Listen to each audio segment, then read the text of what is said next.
ভারতের পশ্চিমবঙ্গের কলকাতায় নিউ মার্কেটের কাছে মির্জা গালিব স্ট্রিটের একটি আবাসিক হোটেলে ভয়াবহ অগ্নিকাণ্ডে শিশুসহ 9 ব্যক্তির মৃত্যু হয়েছে। আহত অন্তত 8 জন। মারা যাওয়া ব্যক্তিরা বাংলাদেশের নাগরিক বলে জানিয়েছে কলকাতা পুলিশ। একই তথ্য দিয়েছে স্থানীয় ফায়ার সার্ভিস। আহত ব্যক্তিদের কলকাতা মেডিকেল কলেজ হাসপাতাল সহ অন্যান্য হাসপাতালে ভর্তি করা হয়েছে। তার ফায়ার এক্সিট গুলো বন্ধ করা ছিল, সেটা আমাদের রেজিমে তো হয়নি।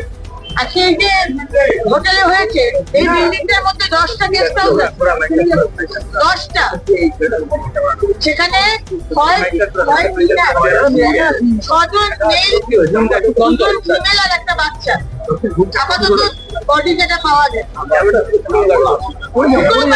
পুলিশ, ফায়ার সার্ভিস ও স্থানীয় বাসিন্দারা বলছেন, হতাহত হওয়া ব্যক্তিরা হোটেলটির আবাসিক অতিথি ছিলেন। তারা বাংলাদেশের নাগরিক। চিকিৎসার জন্য তারা কলকাতায় এসেছিলেন।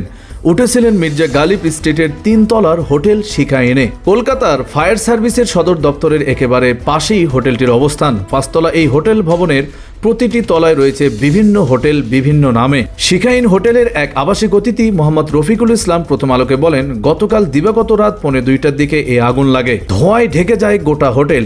মানুষ আটকে পড়েন। হোটেলে ঢোকার পথ ছিল সরু ও অপ্রশস্ত। ছিল না অগ্নি নির্বাপনের ব্যবস্থা। এসব ছাড়াই হোটেলটি চলছিল। डर पैदा हो गया था। हम लोग हिम्मत जुटा के सब हम लोग ग्रुप का जितना भी एरिया का लड़का लोग सब मिल कर लोग ये चीज़ को सबको बुलाया। हम लोग सब मिल के सबको प्रोटेक्ट हो रहा था।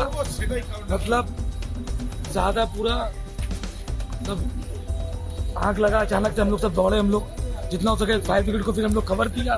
নিহত ব্যক্তিদের নাম এখনো জানায়নি কলকাতা পুলিশ। তবে তারা বলছে 9 জন মারা গিয়েছেন, 8 জন গুরুতর আহত। মারা যাওয়া ব্যক্তিরা বাংলাদেশের নাগরিক। কলকাতা পুলিশের এক শীর্ষ কর্মকর্তার বরাতে ভারতে দ্য হিন্দু পত্রিকার প্রতিবেদনে বলা হয়, আগুনে 9 জন বাংলাদেশি নাগরিক মারা গেছেন।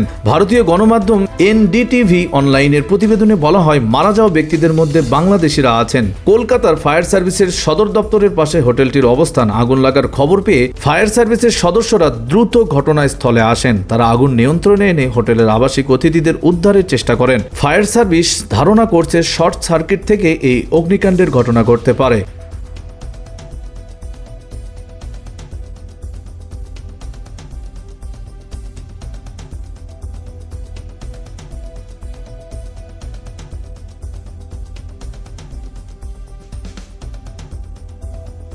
তবে কতজন পর্যন্ত অগ্নিকাণ্ডের আগে ওই হোটেলে অবস্থান করছিলেন তা এখন পর্যন্ত জানা যায়নি। তবে 5 তলা এই হোটেলের ভবনে প্রতিটি তলায় আরও আবাসিক হোটেল আছে বিভিন্ন নামে।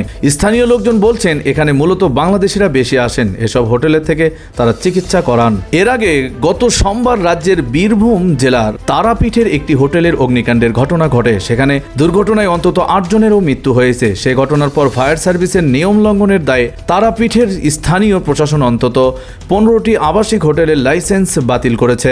বীরভূমের স্থানীয় প্রশাসন সূত্রে জানা গেছে, তারাপীঠের সেই হোটেলের শর্ট সার্কিট থেকে আগুন লেগেছিল বলেই তারা ধারণা করছে। ওই ঘটনার পর পুলিশ একটি এফআইআর করেছে। জিজ্ঞাসাবাদের জন্য হোটেল পরিচালকদের হেফাজতে নেওয়া হয়েছে। মাত্র 2 দিনের ব্যবধানে এই দুটি ঘটনা পশ্চিমবঙ্গের আবাসিক হোটেলের অগ্নিকাণ্ডের প্রশ্নের মুখে দাঁড় করে দিয়েছে। বুধবার রাতে শীতাতপ নিয়ন্ত্রিত যন্ত্রে এসি বিস্ফোরণ থেকে কলকাতার শিকাইন হোটেলের আগুন লাগতে পারে বলে ধারণা করা হচ্ছে। দ্য টেলিগ্রাফ ইন্ডিয়ার এক প্রতিবেদনে বলা হয়, ভারতীয় বার্তা সংস্থা পিটিআইকে এক পুলিশ কর্মকর্তা বলেছেন, বুধবার রাতে শিকাইন আবাসিক হোটেলে আগুন থেকে সৃষ্ট ঘটনা ধোয়ার কারণে অগ্নি নির্বাপনের সিঁড়ি বেয়ে উপরে তলায় ওঠাই কঠিন হয়ে পড়েছিল। এই পর্যন্ত 9 জনের মৃত্যু নিশ্চিত খবর পাওয়া গেছে। মৃত্যুর সংখ্যা আরও বৃদ্ধি পেতে পারে। দর্শক, পরবর্তী আপডেট পেতে অবশ্যই আমাদের পাশে থাকবেন। ধন্যবাদ।